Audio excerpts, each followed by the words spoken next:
Mela, il-komplement tal-lejla tajba senjuri marba unek għal-edizzjoni oħra ta' programm id-dinja Ħamrun fuq Radio 105 u illum fl-istudio żmana għandna panel verament interessanti li ħakun qegħdin nitkellmu wkoll dwar l-aħħar fażi, l-aktar fażi importanti wkoll anki tal-kampjonat fejn għandna sissa tiġrija bejn erba' żwiemel u rridu nitkellmu daqsxejn ukoll anki fid-dettall dwar dak li nistennew fil-jiem li ġejjin. Qabel nibda dan il-programm però nixtieq biħu spunt żgħir wasal il-kondoljanzi tiegħi wkoll il-preżentaturi li normalment ikun qed titella dan il-programm il-Lewis Vella li fl-aħħar jiem propju din il-ġimgħa ġarbu t-telfa wkoll tal-kunjatu tiegħu. Fisem it-tim kollu ta' Radio 105 u l-panel li għandna hawnhekk inwasu l-kondoljanzi wkoll lill-familja kollha tal-ħabib kollega tagħna Lewis Vella. Illum fl-istudio żmana hawnhekk għandna lill-kapten tat-tim nazzjonali Malti, il-midfielder Ħamrun Spartans Matthew Gullajmir, għandna lil Viktor Kassar u anke wkoll il-ġurnalist Simon Farrugia li ħankunu qegħdin nitkellmu wkoll anki dwar bażikament din l-aħħar fażi tal-kampjonat. Ħalibda bik Matthew l-ewwel nett il-lejla tajba, grazzi lilkom kollha sinjuri tal-li qegħdin magħna. Mentalment kif qegħdin tippreparaw għal l-logħba li għandna kontra Valletta, propju narisib eventwalment ta' logħba 2 jew inkella 3 oħra wkoll fil-ġranet li ġejjin. L-ewwel qed nifukaw fuq l-ewwel logħba, ġifieri ta' nhar is-sibt għax l-ewwel irridu nibdu dik il-logħba. Ovvjament nafu li qed tkun logħba diffiċli, kull logħba naħseb is-sena hija diffiċli ma kellniex logħba fejn isek tajt li kienet faċli. L-ewwel nifokaw fuq dik il-logħba ma naraw x'jiġri għax-xorta hemm ċans imbagħad għax ma nafx eżatt x'jiġri wara. Skont ma sarx lok, skont x'nagħmlu aħna, u mbagħad naraw u nifokaw fuq dawk il-logħbiet avolja din ikunu viċin għax illum ħabblu anke meta jitlabu, mbagħad naħsbu fihom wara l-logħba tas-sitt. Viktor, kif semma Matthew hawnhekk bażikament ġwiġija tal-logħb f'daqqa naf li ħarġu xi ġranet issa. Orrajt, irridu nifokaw fuq il-logħba ta' Narsib, però jiġri Narsib logħba jew 2 jekk mhux li oħra irridu jintlabu wkoll fil-ġranet li ġejjin. Kemm intom kuntenti bħala klabb jew kemm intkom diżappuntati bl-ammont ta' logħb illi hemm f'perjodu qasir ta' żmien? L-ewwel nett ma nistax ngħid kuntenti jew diżappuntat għax jekk ngħid jien diżappuntat li labna ħafna logħbiet, li nirrid ngħid li jien diżappuntat li kwalifikajna gruppi. Għax waħda mir-raġunijiet li labna tant logħbiet hija li kellna speċjalment 6 logħbiet ekstra fl-aħħar 3 xhur tas-sena l-oħra. Jiġifieri bħala numru ta' logħb, okej, aħna veru li forsi l-iktar tim under pressure għan numru ta' logħbiet u anke għall-ispettattiva li kien hemm fuq il-Ħamrun Spartans. Jiġifieri hemmhekk iva maħniex kuntenti, aħna xtaqna li nkunu pożizzjoni aħjar, imma issa l-logħbiet huma kollha deċiżivi, allura aħna nistennew, nippretendu u aħna ċerti għaliex nafu l-kwalità tal-plejers li għandna u l-karattru tal-plejers li għandna li l-plejers ħajhuma l-okkażjoni u joħorġu b'sodisfazzjon għal dawn il-3, naħseb 3 mhux 4, nispera mhux 4, 3 logħbiet jista' jkun il-maximum xejn. 3 logħbiet li huma pratikament 3 finals, għax kull logħba hija ħajja jew mewt. Sewwa, mingħajr ma nkun drammatiku żejjed. Imma dak huwa l-fatt. Hemm l-eventwalità tal-4 logħbiet jew qed ngħid ħażin. Le. Hemm eventwalità hemm il-logħba ta' jew 2 jew 4 naqblu. Għax inti għandek Ħamrun mal-Belt. Jista' jkollok il-possibilità tirbaħ Marsaxlok kull Ħamrun. Hemm id-decider bejn Ħamrun u Marsaxlok. Sewa. Għax jekk nilbu decider direttament finali mbagħad. Eżatt, jekk jitbu decider direttament finali hemm il-possibilità ta' 3, għax imbagħad jekk jiġu Ħamrun Marsaxlok li jiġu 2 it-tieni bl-istess numru ta' punti. U jirpu l-Ħamrun hemmhekk jilagħbu finalissima mhux Final Four. Jekk jitilfu l-Ħamrun, ġifieri inti għandek possibilità ta' 2 ta' 3 jew terba' logħbiet ta' Ħamrun. Kollha finals. Għax peress li ma labux ħafna jkomplu bħala persuna li aħna forsi nkunu daqsxejn bajs kif nitkellmu għaliex aħna nsegwu wkoll il-Ħamrun Spartans bħala persuna li issegwi l-futbol lokali mod ġenerali. Persuna il-barra mill-klan tal-Ħamrun. Sorpriż dwar kif spiċċa l-kampjonat jew kellha l-aspettattivi lejn il-klabb tal-Ħamrun forsi fil-bidu tal-kampjonat kienu daqsxejn differenti. Ara, jiena kif qed tajjeb inti m'għandix l-għamil Ħamrun, l-għamil Furjana, l-għamil Belt, fil-sens, jina għamil Biru, ġviri, sens it-tim ti fil-challenge li. Għabibtaron, sewi. Ġviri minnem, kukwet li fuq regatta forsi nejlek ta' xejjer. Le, imma il-punt jgħet hawnhekk. Illi Ħamrun kien hemm nuqqas fit-tieni fażi. Ġviri, Ħamrun li rajna fl-ewwel fażi tal-kampjonat fl-opening round u fl-Ewropa, għax ħafna meta Ħamrun ikkwalifikaw għall-Ewropa, ġifieri għall-League Phase, għalu hija 6,000 fit, u hija. U jiena mhux bir-riżultati, nħu peċir bir-riżultat ħadd peċir meta rapport Ħamrun. Minix mill-Ħamrun imma Malti wara kollox ċek. Imma bil-wirijiet. They were never outclassed. Tifhem, qatt. Dejjem anke ma' timiet kbar, qatt ma kienu dominati jew umiljati. U hemmhekk tuħu pjaċir. Tgħid mela il-kritika li jkunu fuq il-futbol Malti kultant hija distruttiva mhux kostruttiva għax tajjeb hemm ukoll.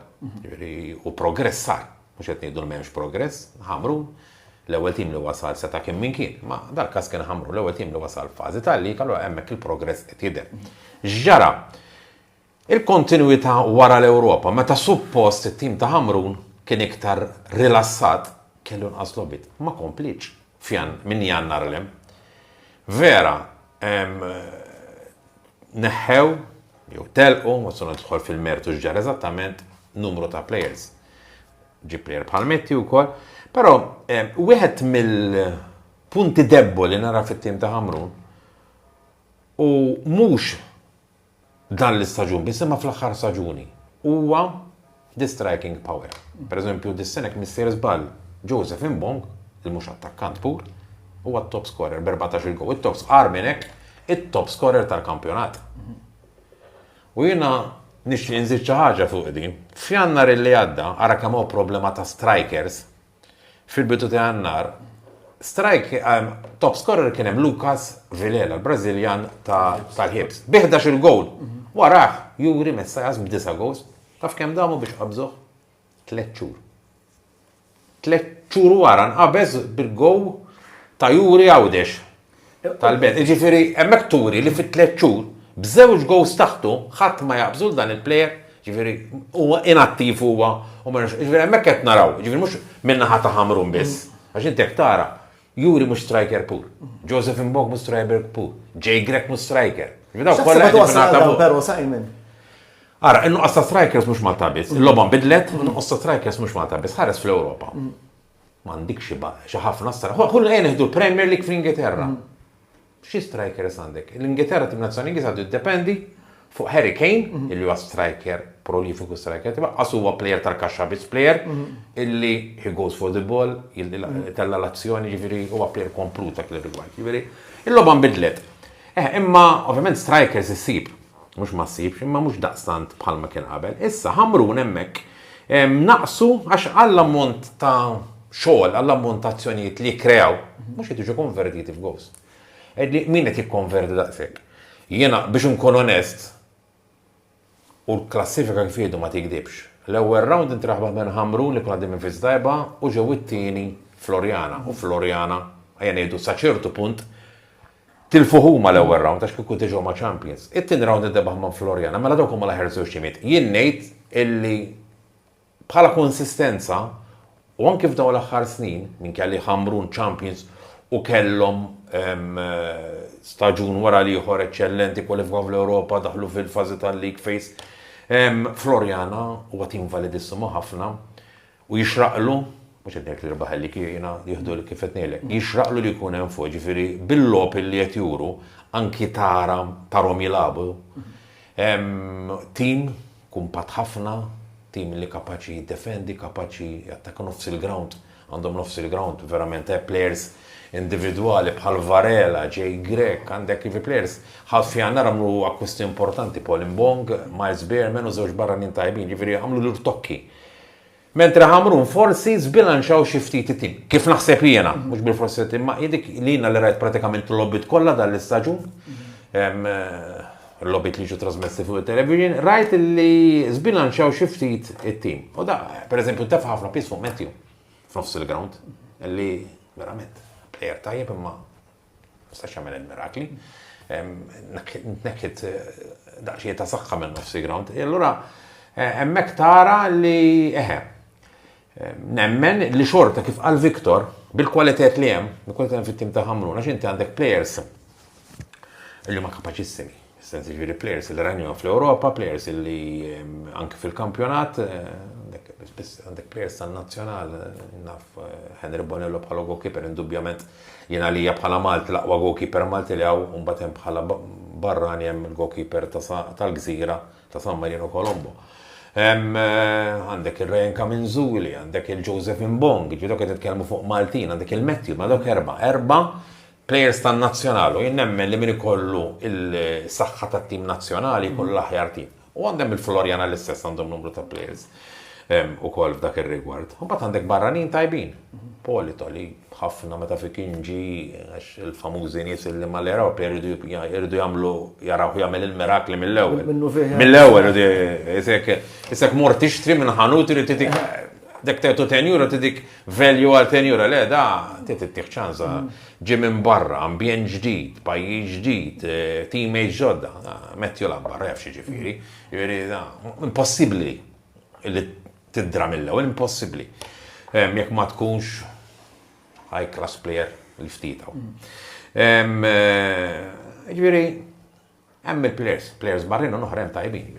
Imma nemmen li xorta Ħamrun kapaċi huma għall-okkażjoni quddiem ħajkollhom il-belt. Il-belt huwa tim validu wkoll rajnihom ma' Ħamrun ukoll f'kompetizzjoni b'mod partikolari fil-Jubilee Cup ukoll. Jiġifieri Valletta jagħtu sfida lil kull tim. Lil kull tim huwa tim li għadu tiela, tim li ħadem baqal ħafna, saħħew it-tim. Ma nemmix li għandhom tim illi jirpu l-kampjonat, ġina Florjana, Ħamrun, nara li huma l-aħjar żewġ timijiet. Imma xorta kapaċitu sfida. Jekk imorru fil-Final Four, mbagħad ġejk isek semmi final ta' trophy, mbagħad kollox jistiġri, xu mbagħad it's a knockout, dan mbagħad logħba b'episodju ikollu kemm ikollu punti mbagħad żball u daqshekk. Matthew, inti fl-ewwel fażi tal-kampjonat ma kontx għadek plejer ta' Ħamrun Spartans, ir-ran li kien hemm fl-Ewropa. Taħseb li b'xi mod affettwat kif jilabu t-timijiet avversarji fil-kampjonat kontra Ħamrun Spartans, illa għaliex rajna kif semma Simon ukoll anke aktar kmieni, rajna lob fl-Ewropa lil Ħamrun Spartans bdew jilabu daqshom ħafna drabi wkoll aħjar minn timijiet li huma kwotati ħafna aktar minna, però mbagħad kif ġejna fil-kampjonat rajna minnu fih jisu id-differenza. Naħseb li jkun hemm differenza li forsi l-għanet fl-Ewropa jisu ħatmet jistenna, mhux ħatmet jistenna, imma m'hemmx l-expectation li Ħamrun ħajrpu bil-fors. Dik hija l-ewwel ħaġa. It-tieni ħaġa li forsi meta telab kontra tim li huwa kwota tajjar minnek, huma mhux ħajjiġu jippressaw ikollhom iktar spazju, nemmen li fil-lig ma tantx hemm timijiet li jiġu jippressawna, ħalluna nilagħbu l-ballun, qudiemhom ikunu kompatti, u naħseb hemmhekk kien hemm ħafna logħbiet fejn xorta krejajna u mbagħad forsi naqqasna milli niffinixxjaw. U mbagħad jitilgħu darba pereżempju u jiskurjaw lejn l-aħħar. Ġrat diversi drabi kemm ili hawn. Logħba li niftakar li vera ġrat mal-Hibs fis-Super Cup fejn naħseb kellna prestazzjoni tajba, però mbagħad kien hemm azzjoni li nbidlet il-logħba u ġejna taħt il-pressjoni meta stajna nagħlqu l-logħba qabel. U hija naħseb storja kontinwa li ġrat ngħidu minn Jannar għax dak li naf qabel kont insegwi Ħamrun, però ma kontx nara kull logħba, ġifieri ma nistax nikkummenta fuq kollox. Ġifieri dik li nara differenza li t-timijiet ukoll kif approachjaw il-logħba, ovvjament studjaw Ħamrun ħafna, kellhom ħafna lob xaraw daw il-lob tal-Ewropa u anke fil-lig. U għamlu ħomrek tagħhom u iddeċidew ħafna minnhom li jibqgħu kumpatti fuq wara, jippruvaw ma jaqrawx gowl u jippruvaw bil-counter attack jsibu gowl. Vik, ġejjin minn 3 kampjonati konsekuttivi u li klabb jerbaħ 3 kampjonati diġà hija diffiċli li terbaħ ir-raba' kampjonat jidilli ġrad darba biss Furjana fis-snin 50, ġifieri li terbaħ 4 kampjonati wara xulxin hija diffiċilissima. Taħseb li dan ukoll huwa fattur illi seta' b'xi mod jew oħra affettwa lill-klabb ta' Ħamru Spartans illi kadu hemmhekk għatem biċ-ċans li jintrebaħ, però skużawni, forsi ħafna anticipaw illi stajna nerbħu lik mingħajr ma jkun għalfejn immorru għad-decider. Net barra li 3 kampjonati wara xulxin, aħna konna rbaħna kampjonati ieħor fl-aħħar 5 snin, jiġifieri 4 minn 5 snin, imma kif qed tgħid inti dan huwa tragward ħanajdlu hekk storiku jekk kien ixxina nerbħu il-kampjonat dis-sena. U rrid ngħid ukoll li kull kampjonat kien storja differenti. Kien hemm kampjonati li rbaħnihom ħanajtek faċilment biex ma ngħidx. Kien hemm kampjonati kienu diffiċilissimi fil-Ġermanja, kassi partikolari s-sena l-oħra.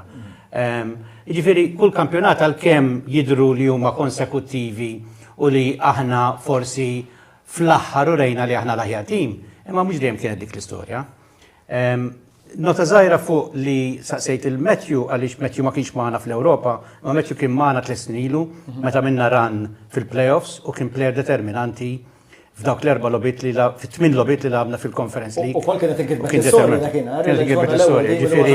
Ġifieri Matthew huwa part għalkemm ġi sa f'Jannar reġa' huwa parti mit-tim, ġifieri u iffittja u kif naqbad ngħid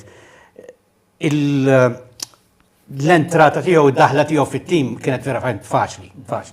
Issa jekk qed xi timmorru tajjeb, dan imbagħad il-11 plejer imbagħad kollha flimkien.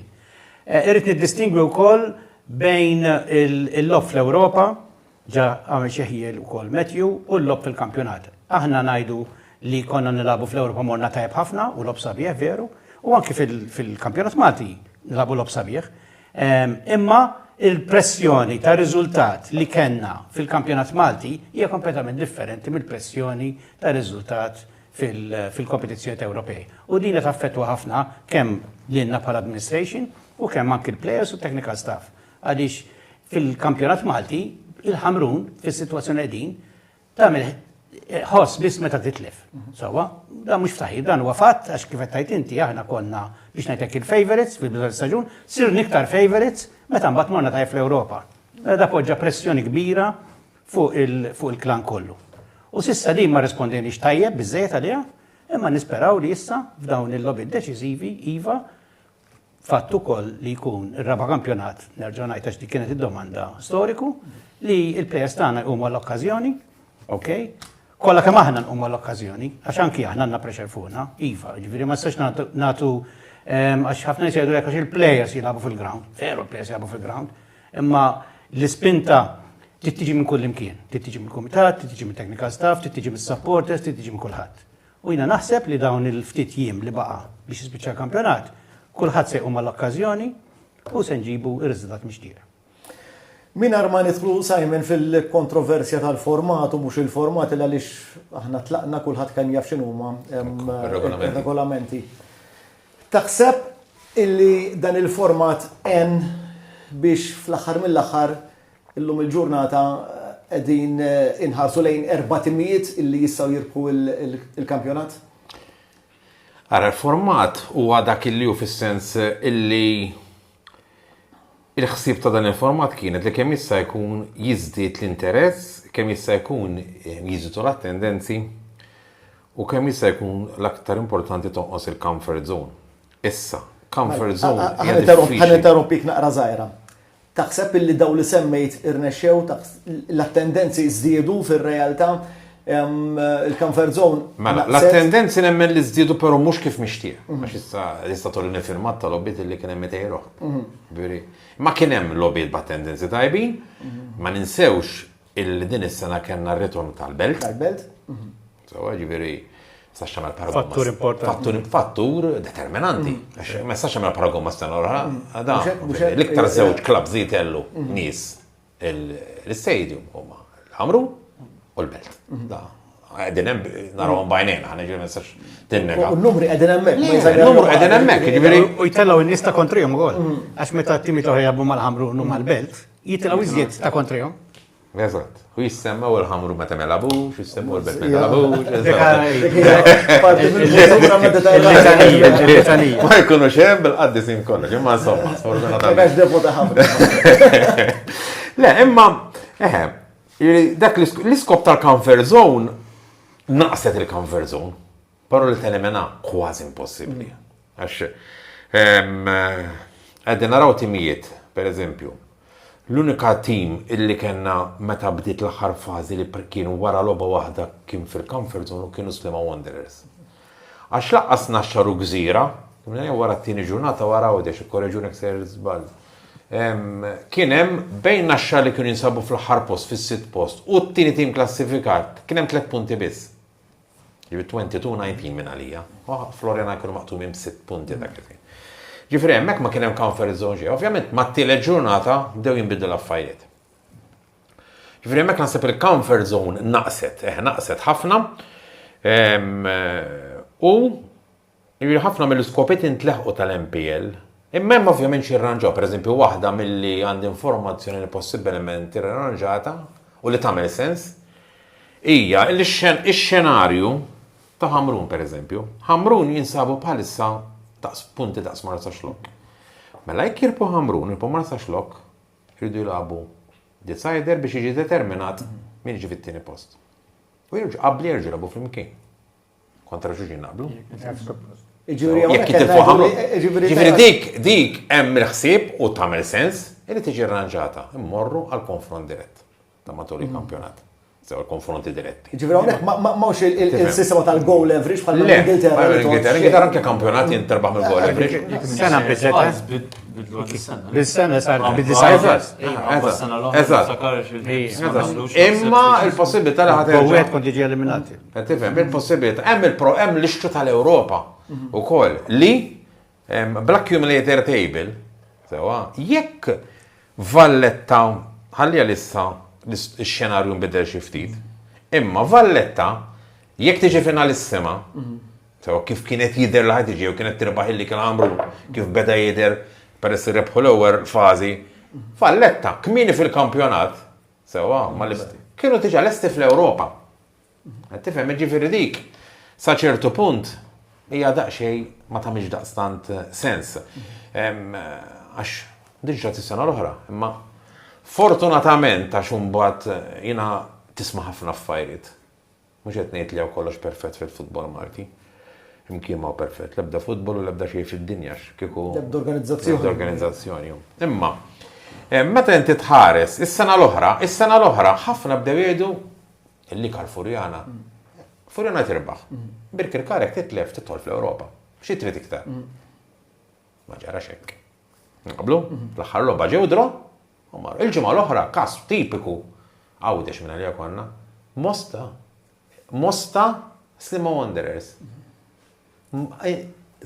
Sliema bl-ebda interess ta' xejn, kollhom jiġibu 10 punti oħra.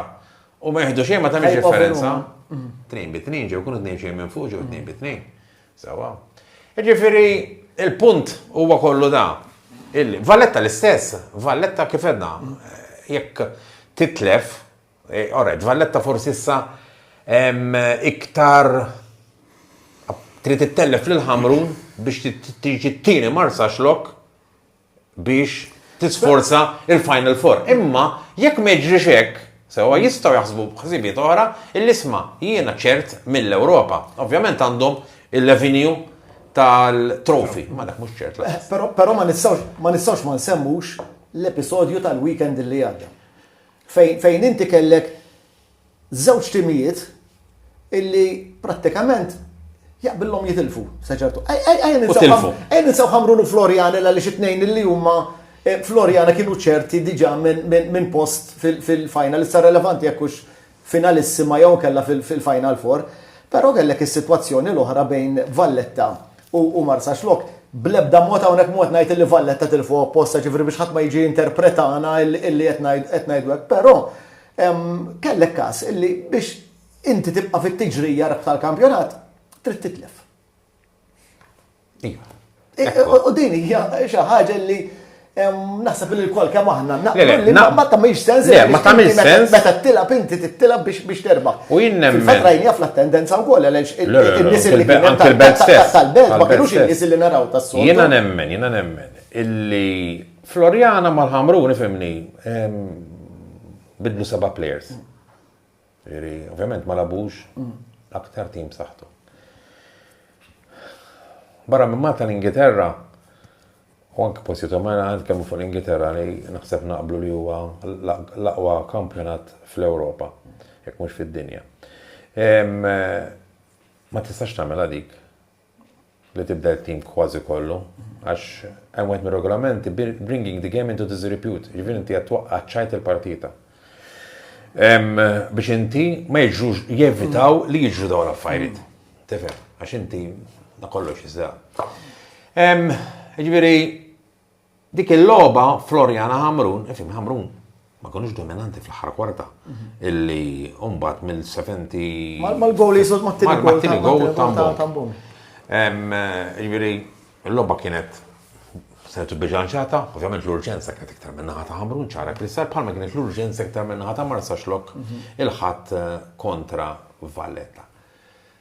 Imma dik hija s-sitwazzjoni kif ġew l-affarijiet, jiena ma nemminx illi it-tim, pereżempju ħanet nitkellmu qed semmejt li Valletta rridu jitilfu dik il-partita. Ma nemminx għax jiena nemmen li anki għal Floriana li inti titlef logħba twaqqaf il-konsistenza, twaqqaf il-continuity ta' tim. Jien nemmen, issa jgħid li mhux tim differenti lagħbu, ma psikoloġikament dik tallem ħafna. Issa forsi sejr żbaljat, ma jiena dik il-filosofija tiegħi. Jien nifhimni tim iktar ma jirbaħ iktar ikollu l-aċċar, iktar jiffunzjona tajjeb, iktar jisibu xulxin aħjar players, l-winning formula tkun iktar easy. Taffetwa mentalment, Matthew, ma tinti kollok ran ta' partiti li tkun qed terbaħ u mbagħad tiġik logħba li mhux neċessarjament trid terbaħa u titlifha. Tista' taffetwa, tista'. Irridu naraw jekk taffetwhomx u taffetwa lejn. Fatt il-Ħamrun tliftu mal-Mosta. Sewa. Tant effettwa dik il-logħba, telfa ma' Mosta li qatt ma kienet mistennija, jkunu dik kienet kemm nister żball l-ewwel rebħa li kisbu Mosta, l-unika rebħa li kisbu Mosta fil-closing ground. U l-ewwel telfa tagħna. U l-ewwel telfa tagħna fil-li. Li ġew żewġ telfiet oħra wara. Mhux normali tara l-Ħamrun jitilfu 3 telfiet konsekuttivi. L-aspett psikoloġiku fil-futbol huwa kważi, especially at this stage, especially meta inti għandek players ta' tip ta' Matthew li, eżempju, għajdu ħana Floriana u Ħamru kollha għandhom players ta' ċertu kalibru. L-aspett psikoloġiku hija parti importantissima. Vik, ħan nibdu daqsxejn is-suġġett. Illa li xnaf li jekk ħanqbdu niddiskutu dan is-suġġett, il-programm flok 60 minuta jieħu ħafna. Tal-logħba ta' nhar is-sibt. Kellimna daqsxejn dwar il-konferenza li rajna din il-ġimgħa x'kienet eżatt għaliex rajna fuq il-medja soċjali, però tajb li wieħed mitin aktar dettalji dwar x'kienet u x'seħħ eżattament. Aħna diversi clubs Maltin niffurmaw parti mill-European Football Clubs li hija l-akbar għaqda li taqqat il-clubs kollha tal-Ewropa, fil-fatt qegħdin 820 club li jiġu mill-ikbar clubs ġifieri tal-Ewropa, Paris Saint-Germain, Manchester United, Inter, Milan. L-Inter bħala waħed mill-klabs il-Ovvjament. Mhux għax inżomm magħhom u din l-għaqda ta' organizza diversi meetings matul is-sena. U aħna minna sports, mhux jinbiss, imma kont wieħed milli puxxed biex issir laqgħu Malta, mhux l-ewwel darba, saret darba oħra wkoll. U din kena tendenza qawwija ħafna fuq 50 delegat, diversi clubs ta' serja Taljani u diversi clubs mill-Ewropa kollha, u kienet informattiva ħafna u kellna diskussjonijiet fuq affarijiet legali, fuq il-kuntratti tal-plejers u fuq ir-regolamenti ġodda, speċjalment fuq każ importanti li nqala dal-aħħar il-famuża DRA case fejn club player fittex l-ex club tiegħu għal somma enormi. U wkoll ġew spjegati wkoll is-Solidarity Funds fejn dis-sena ngħid bi pjaċir grazzi għal ran tajba li kellhom il-Ħamrun il-rankings ta' Malta telaw fil-rankings tal-UEFA u fil-fatt il-klabs Maltin se jieħdu $500,000 ekstra mill-fondi tal-Ewropa. Ġifieri flok se jieħdu 2.3 għanħidu 2.8 million li ħajqasmu bil-klabs kollha Maltin. Dik kienet ħaġa ta' sodisfazzjon. Klabs tal-Premier qed ngħid. Klabs tal-Premier. Dik kienet ħaġa ta' sodisfazzjon kbir għalina u ġejna faħrin ukoll fuq l-organizzazzjoni. Tajb, proset. Meta qabel nerġgħu nitkellmu daqsxejn issa fuq l-aħħar fażi tal-kampjonat. Inti kont kif nafu kont ma' Hamrun Spartans ftit snin ilu, kont parti kif semma Viktor ukoll anke mill-mixja straordinarja wkoll li Hamrun kienu għamlu fl-Ewropa fejn konna l-ewwel tim ukoll anke li wasalna sal-playoffs. Irritornajt f'nofs staġun din is-sena meta tħares lejn it-timiet avversarji din id-darba f'nuqqas sentejn, sena u nofs kemm kont ilek sentejn. Tara li il-livell tal-klabs oħra ola fil-kampjonat? Naħseb minn kontaw l-aħħarien iva, naħseb hemm ċertu klabs li għandhom skwadra aħjar, naħseb li jistgħu jiċċelenġaw għalik, speċjalment il-Furjana pereżempju, kif ukoll Valletta għandhom tim tajjeb ukoll organizzati. Ġifri, anke t-timiet l-oħra naħseb organizzati ħafna u jistudjaw l-avversarju biex jaraw x'jistgħu jagħmlu. Però ovvjament naħseb iktar fuq naħta fuq improvjaw ħafna iktar. Simon, taħseb illi il-fattura il-proġett ngħidu proġett ta' Hamrun Spartans dawn l-aħħar 5 snin. Taħseb illi jen biex il-futbol Malti jolli l-livell u biex klabs oħra jagħmlu aktar sforz biex iġibu aktar players ta' kwalità u jimxu aktar fuq bażi professjonali. Indubjament, u fis-sens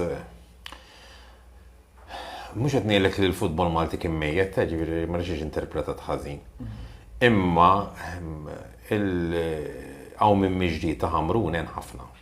Tifhem, Hamrun Ingliżi jgħidu l-sleeping giant sewwa. Hekk kienu. U fil-fatt bħalma ġara Flaties, nek Viktor jiftakar biss x-l-oħrajn. Jistgħu kمان żmien. Niftakar ukoll. Niftakar ftit ukoll, tifhem, ġifieri niftakar ftit ma daddi tifhem. Flaties il-Mikbi Viktor Tedesco meta kien preżenta l-Hamrun għajjem lil-Hamrun u hemm il-futbol Malti. Il-futbol Malti kien għadhem minn żmien kriżi diffiċli, kien hemm il-bdieqa u l-tranzizzjoni mill-gżira għal taqali. Tifhem taqali l-art kienet mhux tapit kif qed naraw huma għalqa tal-patata dak iż-żmien, rispett kollu. Kif naraw il-filmati kif kienu jilagħbu mhux kif kien fjannar taqali din id-darba fjur dak kien id-darba, ma kienx tajjeb id-darba mhux bħal mhuwissa bħalissa qiegħed tajjeb ħafna. Imma kif kien fjannar din id-darba fjur ħdejja dak iż-żmien. Ma dik kienet waħda mill-problemi. Ġifieri inti meta jkollok tim illi bħalmu Hamrun, bħalmu Valletta, eżempju, sena l-oħra. Innuqqas Valletta ħass fil-kampjonat. Inti meta għandek klabb bi-storja bħalmu Hamrun u bħalmu Belt, illi klabb tal-unuri, klabb illi tas-sapport, dan li jkun hemm innuqqas tiegħu. Itellef ħafna l-andament tal-kampjonat. Meta jkun hemm daw it-timijiet bħal Hamrun, bħal Valletta, bħal Birkirkara, klabs kbar tan-nies, anke Hibernians, Florjana kif nisemmu. Inti bħalma kellek dal-proġett daw l-aħħar 5 snin, klabs oħra ħajamlu l-almu tagħhom sewwa to cope biex huma ma jinkella ħatinqata totalment. Allura huma jagħmlu dak l-isforzi ħajorganizzaw iktar ruħhom, ħajinvestu iktar fit-tim, ħajprovaw jsibu iktar sponsors. Allura inti awtomatikament biex inti tlaħħaq ma' dawn it-tip ta' timijiet li jkunu b'saħħithom u li jkunu investiw ħafna bħal għamlu Hamrun. Ħadd minn dak l-isforz. Fil-fatt rajnih din is-sena rajnih x'met jusemma n-naħa ta' fuq imma pratikament id-differenza bejn it-timijiet ftit kienet. Inti meta tara Slimma Wanderers, Hibernians u Birkirkara, it-tlieta li huma spiċċaw fil-bottom 6. Sewwa. Meta Slima nemmen minn dawk it-tlieta anki bl-akkwisti li għamlu u aktar għat-tim li għandhom il-press għandhom simmu l-aħjar tim. U wieħed mill-aħjar timijiet li hawn. Slima bħala tim għandhom tim tajjeb, skwadra tajba. Ġifieri, meta tara dawn it-timijiet li spiċċaw imwisfel, skapitu ta' timijiet oħra bħal Gżira, bħal Naxxar, illi rkupraw mill-problemi fl-ewwel fażi u rnexxielhom fit-tieni fażi spiċċaw mal-ewwel sitt hemm bilanċ tajjeb ħafna fil-kampjonat. U l-bilanċ jiġi billi t-timijiet jara ma għaxek inti għandek timijiet bħal Ħamrun u Florjan li qegħdin hemm fuq. U l-bilanċ huwa wieħed tajjeb.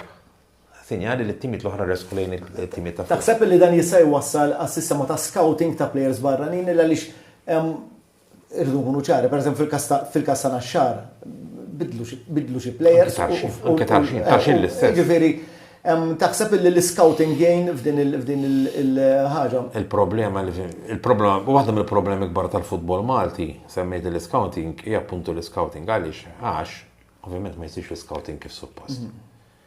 Ħabbar risorsi.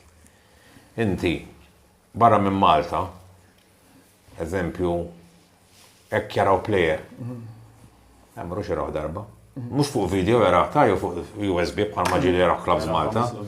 Jara 5, 6, 7 logħbiet, mal inti forsi dal-għodu jena ma niflaħx. Dal-plejer jew għandu ċertu nkwit fuq moħħu, familjari, whatever, u jaraw f'burdati differenti, fi ġranet differenti, ħinijiet differenti, kollox, san inqas dettal. Għaxġan għetton fuq inti il-miljoni biex jiġi plejer barra, għanek għetton fuq flus barra kol. Ġifiri, minn kelli nemmel sar titjib, taf il-plejers barranin, sar titjib, mux ma sar titjib. U sar titjib, għalix, għax qabel, għanġan dur fuq Viktor, xejf l-antik. Kol, t-missif mrammiħol, għax Viktor għahna naħbib antik, ġviri għanik xefleta tiju kol. Il-qabel, kienu ġu plejers, to retire here, għetni verita, fl-axħar tal-karriera tagħhom.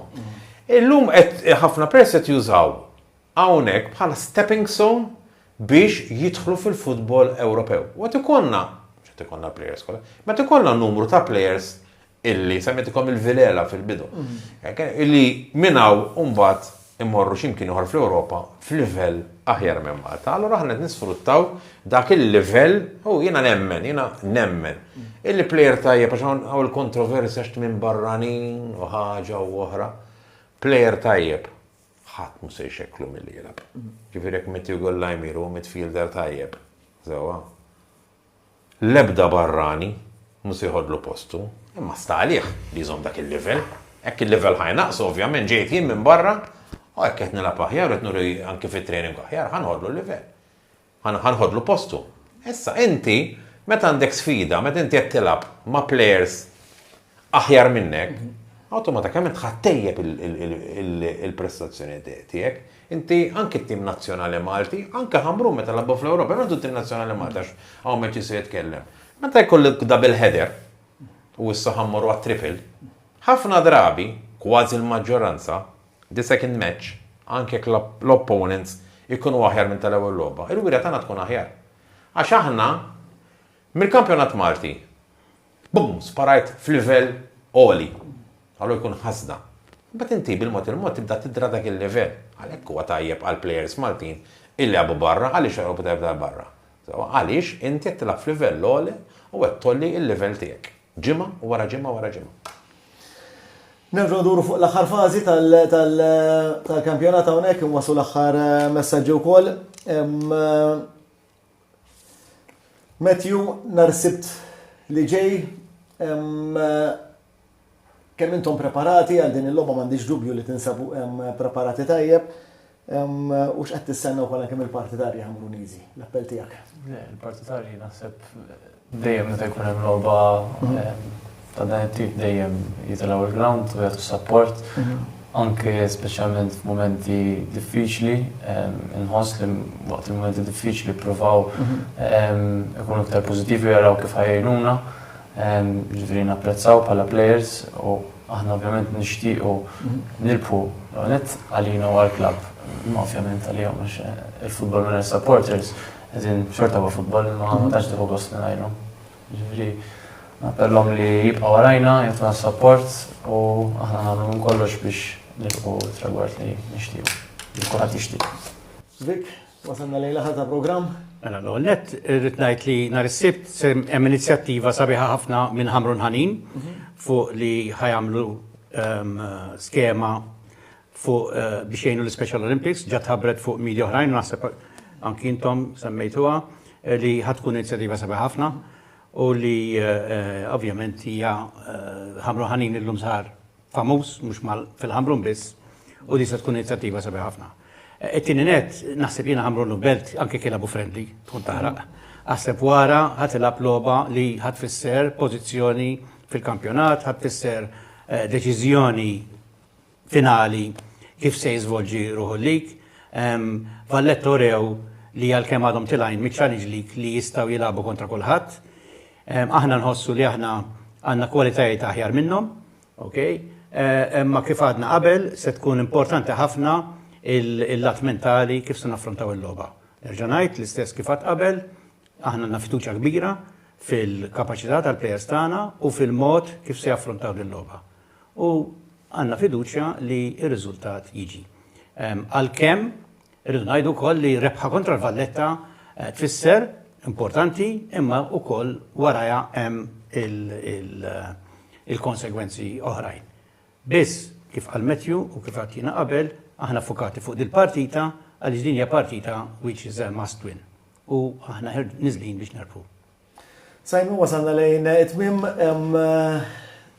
żewġ partiti bażikament li ħajkunu qegħdin interessanti, m'għandix ħadd tagħmel weekend tara l-logħob ukoll il-weekend li ġej. Ħankun imsiefer u ħanasal eżatt fl-offsenar nhar is-sibt ħabba l-futbol. Mela x-xogħol dak iġibek tagħmel li kont kollox bleżat. Le. U kif tħares b'mod ġenerali lejn il-konfront ħamru Spartans u Viktor qal irridu nirpuha tista' sas ir-rebħa ma ħamru ma tfisser xejn. Għax hekk jirpu Marsa Xlok, jiġu puntinda, mbagħad jitilfu kontra Marsa Xlok imorru għal Final Four xorta ġieri, imma ovvjament l-ewwel pass kif qal Matthew qabel inti ħad tiffoka fuq il-logħba li mitmessax u taħseb x'jista' jiġi riżultat ta' tim ieħor impossibbli nkellek tard titkisser mentalment. Ma inti ħad tiffoka fuq din il-logħba taf min huma l-avversarji, taf il-kapaċità tal-avversarji, taf il-weaknesses tal-avversarji bħalma jafu huma fuqek. Żewġ timijiet jiena nemmen li bħala skwadra Ħamrun għandhom iktar depth fl-iskwadra u għandhom ftit aktar kwalità wkoll fl-iskwadra. Jiġifieri meta tħares lejn ċertu players. Hemm l-individwalità ta' ċertu players li hija kapaċi jkunu determinanti kemm minn naħa u kemm minn oħra. Ġifieri Ħamrun għandek kien naf il-maġija ta' Mbong li huwa l-aqwa scorer kif edna b'14 go Matthew. Mhux għax fuċċu ma hija l-verità sagrosanta u għandek players oħra kapaċi jagħmlu differenza. Il-belt l-istess juri li kellu staġun tajjeb minn kien l-aħħar logħbiet ikkwita xi ftit. Sava li naħseb kien wieħed mill-players li ħalla impatt pożittiv ħafna, kien player ġdid tal-futbol lokali, hemm Jake li qed ikollu staġun tajjeb ħafna għandu żgħir ħafna, player żgħir ħafna però għandu 20 sena met jilgħab lob tajjeb, jiġifieri hemm il-kwalitajiet ukoll fit-tim ta' Valletta. Nemmen għandha tkun logħba viċin ħafna. Jalla ovvjament jirrenna l-ispirtu sportiv m'għandix dubju miż-żewġ klabs kif huma mmexxija, anke Viktor semma inizjattivi bħal Ħamrun ħanin jiena kelli x-xorti wkoll li nattenti anke x'attivitajiet tagħhom għall-benefiċjenza żgur hija xi ħaġa illi lil mill-futbol huma wara kollox futbol hija istituzzjoni u sa ċertu punt business ukoll mill-clubs, business biex jaqlu l-flus ta', ma ovvjament tiġġenera l-flus anzi. Huwa mill-banda l-oħra hemm is-sens uman, u fejn jidħol is-sens uman da jipprevali u bħalma jinnafrajna l-inċident ta' Garcia meta labtu kontra Valletta, dawn huma affarijiet li tara s-sabiħ tal-futbol. Ġifieri u nemmen li f'din il-logħba minn kemm l-akkanizmu sportiv u naħan nisimgħu kif għedna daqsxejn tajjirlem u daqsxejn tajjirlaw. Però nassigurak li hemm rispett xorta waħda bejn. It's part of the game. It's part of the game ukoll, hemm rispett ukoll ġifieri wara kollox. Kien itilqu minn hawn 10 mur toħra nkunu l-belt biex il-Furjana l-istess ikdom il-belt 5 minuti ġifieri kollha missuma xulxin. L-akkanizmu huwa sabiħ illum anki innaf, l-akkanizmu qiegħed fl-istess sirħula jew bil-festi nies, naf per eżempju l-ħamrun għandek żewġ gażini tal-banda, ma jfissirx li miġġildi ma' xulxin, imma hemm dik id-daqsxejn pika. U l-istess. Għal-ħars ma tkunx għax inti l-pika, imma l-pika basta tkun pika kostruttiva sana, mhux pika taħdura, għax hemmhekk kun bad il-ħażin. Jiena iweġġani ħafna llum il-ġurnata. Illi nara per eżempju nipprova kemm issa jkun hemm ovvjament biex xogħol ikollha nara ċertu kummenti fuq il-midja soċjali offiżi, mela l-bniedem jgħid biex toffendih, mela l-bniedem jgħid biex tkellmu ħażin, bir-rispett kollu. Ġudi da jiġru minn kull imkien ta' ġifieri f'kull sfera tas-soċjetà Maltija, ma aħna nitkellmu fuq il-futbol. Għaliex? Ejn nitkellmu. Aħna ma tkellimniex noqbilna fuq kollox, ma qbilniex fuq kollox, ma se niġġieldu. Dak diskussjoni. Se niġġieldu xi netlek pereżempju naf il-kampjonat pereżempju dik is-sistema naqbel magħha u Viktor pereżempju ma qbilx ħanaqbdu niġġieldu jew nagħru xulxin. Nitkellmu bħalma jitkellmu nies ċivili, il-bnedmin għalhekk qegħdin. Mela, grazzi ħafna tal-ħin tagħkom, Matthew nawguralek, nawgurali lilkom kollha lejla tajba wara kollox. Nappella lilkom partitarji Ħamruniżi nitilgħu biħġarna nhar is-Sibt li ġej dawn il-plejers u t-tim tagħna għandu bżonn dik lajta kif nafu ngħidu aħna l-Ħamruniżi ejjew ħalli nagħmlu għal darb'oħra. Grazzi l-kumpliment tal-lejla tajba. Ciao ciao.